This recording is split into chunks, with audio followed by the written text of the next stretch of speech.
هاي بسم الله الرحمن الرحيم كور بسم الله الرحمن الرحيم dhammaan ummadda Soomaaliyeed ummadda Nabi Maxamed halkan codsi ugu soo jeedsanaya anigoo ah hooyo dhibana ah inuu ka xanuunsan yahay unugeedana lagu sheego cudurka kansarka ah unugeyga aniga waxaan ahay horta waxaa leedahay Qadre Maxamed Faarax waxaan ka imid boqortiga Kenya qaas ahaan Kakuma ayaan ku noolaa 10 sano waxaan ahay dadkii Soomaalida repatriation-ka dalka dib ugu soo noqotay oo Soomaaliya ku soo laabatay Muqdisho markii Muqdisho aan ka qaxay haddana Muqdishadii aan ka qaxay aan ku soo noqday ilaa waa dalkayga wax ii dhaama malahan sidaas daraadeed cunug waxaa jiro aniga aan dhalay oo Awees Xuseen cilmi la yiraahdo oo da'diisu tahay 17 jir ahaa arday iskuul ka dhigta degmada Kakuma ee Kenya qoxootiga cunuga maalmaha ka mid ah ardayda khamiis ah oo ay ardayda fasax lahaayeen ayaa waxaa dhacday cunuga banoonigu dheelaayay banoonigu wuxuu ka ahaa boortiyeeri isagoo boortiyeeriga ayaa cunugii waxaa jid ka soo gaartay boortiyeerigii cunugii wuxuu jidta iga qarsadaba adiga muddo laga joogo 15 maalmood cunugii oo lugta ka hintinayaan arkay cunugii waxaan dhahay waay maxaa kaaga dhacay waay waa kaa qariijiga iga gaartuu dhahay waan wada dhaktaraan geeyey waxaa la igu yidhi infection waaye arbado infectionaa loo soo qoray infectionkii aan ku duray waxba kama soo naasacado cunugii isla markiiba haddana sidii oo kale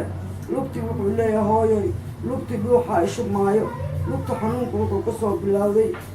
jilibka ka hoose meesha ciribta la dhaha agteedu ka soo bilowday lugta siduu u soo socday wuxuu soo gaaray jilibka hooyo markii dambe wuxuu yidhi dhuuxa ishub maayo waan wada dhakhtar waxaan geeyey dhakhtar kale waxaa la saaray combyuutar waxaa la yidhi infection waaye wuxuu kaga jirtaa sinta meesha kala baxa ay jugta ka gaartay oo ka shigay mooyaa lugta halkaas kala baxa sinta ay kaga jirtaa xanuunka oo jugta ay ka gaartay waxaa leedahay infection waaye combyuutaraa laga saaray jugtada infectionka cirbadaa iyo qori waa laga daaweeyey waxba daawadaasi waa tarweeday cunuga xanuunka wuu kusii socdaale wuxuu jilibka usii socday wuxuu soo gaaray keliyaha haddana wuxuu yidhi hooyo xaniinyaha iyo guska ay go-aayuu leeyahay xanuunkii markii intaas liigu sheegay anigoo ewelba xanuunka wiilkii sidiisa isaga haysto oo daawooyinka cirbadahaas isaga daaweynayo ayaa repatriation iska soo qortay ayra cunugan meeshaan Soomaaliya iskala ah dalkaaga iyo eheladaada iskala dhexgal waa iska soo watay cunugeyga repatriation aan soo qortay halkaana imid halkaa markaa imid dhakhtar haddana waxaa leedhahay neerfa uu qabaa neerfaha la geeyo neerfii haddana cirbada neerfaha loo soo qoray uu qaatay cunugu waa kasii darayaa le haddana waa ka qararay haddana bigmey ayaan u tagay bigmey aan raajo ka saaray waxaa leedhahay haddana wuxuu qabaa TB-da lafuu qabaa leedhahay haddana TB-da lafaha markii leedhahay maya bigmey horta wuxuu idhahay cunugan gooryaana ku jiro kiniiniyaal uu isoo qoray kiniiniyaalkii markuu isoo qoray waa baxay haddana waxaan geeyey haddana xanaano markaan geeyey xanaano haddana waxaa leedhahay cunugii wuxuu raajaa laga saaray waxaa leedhahay cunugaaga waxaa hayso TB-da lafaha waxaa la iisoo qoray kiniiniyaal oo ah kuwii muxuu ah isheeg la siinaayey TB-da refeatarkii haddana markii aan 20 maalmood siinaayo cunugu wuu kasii daraayaa le go-aanaan iska qaatay waxaan idhi lacagaan ku daaweystay iskaa iyo adduunyo ku saaray dhakhaatiirta waaweyn ma haysatid isbitaalka oo digfeer iska tag iska oog isbitaal digfeeraan tagay warqadii qoqootiga aan dib ugu soo noqday aan qaatay iyo cunugii aan isku watay isbitaalkii aan tagay meeshaas ka fadhiista waa iska ooye inta islaamna meesha joogtaa isku soo baxday wiilal Soomaaliyeed oo dhakhaatiir ah ay wadeen maamahooyinaydeena cunugina ayaga ii soo xambaaray kor meel dabaqaa la ii saaray oo maamulka digfeer dadka ay ka maamulaan lafaa la ii siiye oo free ah oo cunuga la iigu daaweynayo laftii markay soo siiyeen cunugii waa soo qaatay gaariga curyaanka intaas aan ku wadaa aniga iyo wiila dhalay isla socono cunugii isla wadno waa la isoo waday dhiigagaa la igaga qaaday dhiigagii markii la igaga qaado haddana waxaa la ii diray qaybta iskaagaa la ii diray qaybta iskaagaan taga haddana iskaaga isaga dhan la dhacmariyey dhakhtarkii warqadda jawaabta wuxuu soo saaray cunugaani inuu xanuunsan yahay kansarna qabo maamo daaweyntiisana annaga ma haynay dheheen kaniiniga xanuun baabiyaa qaado kaniini 20 xab ku jirto ay soo siiyeen waa ka soo tegay gurigaan iska imid masaarida geey xadna halaga gooyo ideen masaaridana geeyo ideen xataa laga jaro hala qalaha la fiiriyo operation xad inaa hala baaro saas miyaa waa soo baxay masaaridii aa imid masaaridii wuxuu iisoo tilmaamay isbitaalka wadaag jaamacadda Soomaaliya ee hadda aweys laga daaweeyo ayuu iisoo tilmaamay isbitaalkii markaan geeyey dhakhtarkii waxaa joogo Xuseen Shariifaa joogo wuxuu dhahay maamo cunugan wad 4 jardiino geey 4 jardiino liibaan u geey dheeqaan ha ka soo qaado liibaana u geeyey 2 jeer oo dheeqaan ka qaado liibaan 2 jeer wuu caddeeyey in cunugaasi kansarka uu qabo dhakhtarkii warqadda igu soo dhiibay doctor Xuseen u geeyo idhahay doctor Xuseen warqadda u keenay doctor Xuseen wuxuu idhahay wiilkaaga kansar uu qabaa cudur la dhahaayo blas oo dhahayo oo kansarka qayb ka mid oo qabaa oo idhahay wuxuu u baahan yahay daawo 20 maalmoodba $100 lacagteeda qarashkeeda gaarayso aniga waa iska ooyay dhakhtarka waxaan yidhi doctor aniga waxa ma haysto qootiyaan ka imid waxana ma awoodi wuxuu dhahay maama aniga wixii aan kugu saacidi karo waa kugu saacidayaa ilaahay khayr ha sii doctorka waa i saaciday anigana ilaa iyo 9 mar ayaan daawadii meesha looga shubay 9 mar daawadii meesha looga shubay uniga looga shubay daawadii isbitaalka saasaa daawada looga shubay markii 9aad oon isbitaalka tagay doctorka wuxuu idhahay maamo unigan daawadii markaan way ka badatay magna xamili kariyo waana tabar dhigayaa unigaaga dibadda u baahan yahay xusaanaan kuu sameynaa warqadaan kuu qorayaa ummadda nebi maxamed iyo islaamka la dhexgalo idhahay markuu saas idhahay aniga waa iska qaraamay waa iska soo baxay warqadii isoo siiyey warqadii markuu isoo siiyey waa soo baxay waxaa aaday degmada aan deganahay guddoomiyaha aaday guddoomiyaha u tagay aniga anaa cunugayga wato gaariya intaas ku wadaa cunuga markaa aan degmada geeyey oo arkay guddoomiyaha warqado ii qoray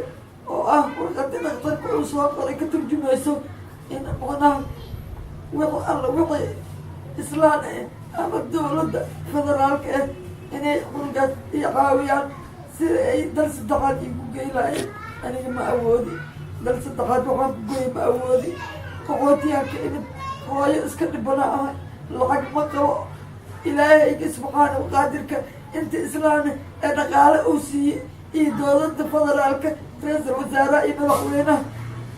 iyo injineer yariiso guddoomiyaha gobolka banaadir waxaan ka codsanayaa in cunugeyga dhibkiisa ay wax ka qabtaan haddii islaamnimo wax iigu qabtaan iyo ummadda nebi maxamed darteed inay wax iigu qabtaan aan ka codsanayaa cunugeyga waxaa la dhahaa awees xuseen madne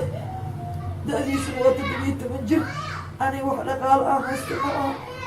baasaboor xataa uma goy kari dibad aniga aan geey iska daaye baasaboor xataa ma awoodi inaan u gooyo marka guddoomiyaha iyo injineer yariisow iyo madaxweynaha federaalka iyo ra-iisul wasaaraha iyo wasiirada iyo xildhibaanada dowladda federaalka ururka hooyooyinka jawaahir baarqab intii ummadda nebi maxamed ee madaxa Soomaaliya ka ah iyo islaamka waxaan ka codsanayaa cunugeyga dhaawaciisa iyo dhibkiisa inay wax igala qabtaan awood aan dibadda ku geysto ma haysta aniga nin alla ninka ii awoodo cunugaas ii qaadi kar inuu ii qaadaan codsanayaa inuu ii qaado oo la ii soo daaweeyaan codsanayaa aniga laftirkeyga xanuunsan heer markaan gobolka degmada warqad la iga sii haddana gobolka banaadir aaday gobolka banaadir markaan tagay waxaan ku arkay gobolka banaadir dhexdiisa oo meesha aan isku aragnay ururka hooyooyinka jawaahir baarqab oo markaas shir meesha ku leh iyo injineer yariisa waa isagana guddoomiyaalka la shiraayo aniga waa la iisoo gudbi waaye waardiyaalka isoo gudbi waayeen biyaha iisoo gudbi waayeen markii dambe injineer yariisu shirka loo aadayo uu baxay saa meesha u jooga maalintii 9 saaca kasoo tagay meesha iyo barmiya ma aqaan ilaa iyo 10 saac meelahaasaan kasoo tagay gobolka salaadii hal saac u tegay 10 saac kasoo tegay anoo quraaqan oo qadayninoo afkayga qabo aan gobolka dhex fadhiye waa is aragnay Jawaahir waa u sheegay warqadayga way aragtay dhibkayga way aragtay waxaa yidhi oo Soomaaliyeed ah Jawaahir wiila iga xanuunsan qoqooti dal iyo duur ma aqaan walaalayaalo wax in la ii qabtaan rabaa waxay tiri dhib mala maama arrintaas waa laga qabanaa iska fadhiisay inaad shiray ayada gashay kadib meelay ku baxday ma ogeyn Jawaahir way soo baxday oo maleynaa shirkay ku daaday ani anoo meesha iska fadhiya gabar kale oo ii imaada oo gabar yar ilaahay khayr ha siiyo adduunya aan qaro gabadhaas khayr allah siiyo gabadhii isoo wada waxay ii keentay xafiiska oo injineer Yurisow ee ii keentay waxay tilmaama miyaha haweenin aamus warqadihii iga qaaday photocopyada dhan iga qaaday waxay tilmaama aniga waxaan ahaya tiri injineer Yurisow xogeyntiisa khaaska ah arrintaas waxbaa laga qabanayaa maama raali ahaa wixii warqad dukumeenti ahayna waa u soo reebay oo photocopy ah kii dhakhtarka kii degmada la iga soo siiyey kii cuniga daawooyinkiisa ahaayeen warqadihii aan uga soo degay eelaboorka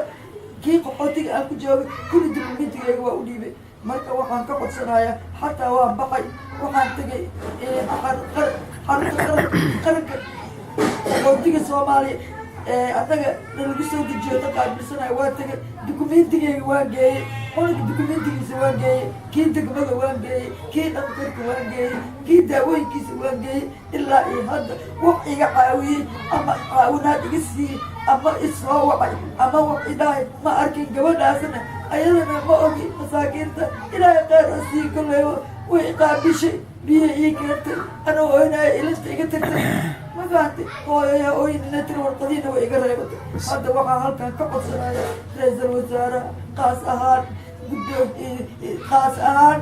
dowladda federaalka oo u weeyahay madaxweynaha ra-iisul wasaaraha injineer Yurisow xildhibaanada wasiirada waxaan ka codsanaya ganacsatada Soomaaliyeed nin alla ninkii awoodo inuu cunigaas ii qaado inay cunigayga ii qaadaan hooyo dhibana ah ilaahay waa idin duqaynaa maanta maalka idinka ilaahay idin siiya ani ima siinin idinkoo ilaahay idin siiya cunigayga wax iiga qabta intaasaa idinka codsanaa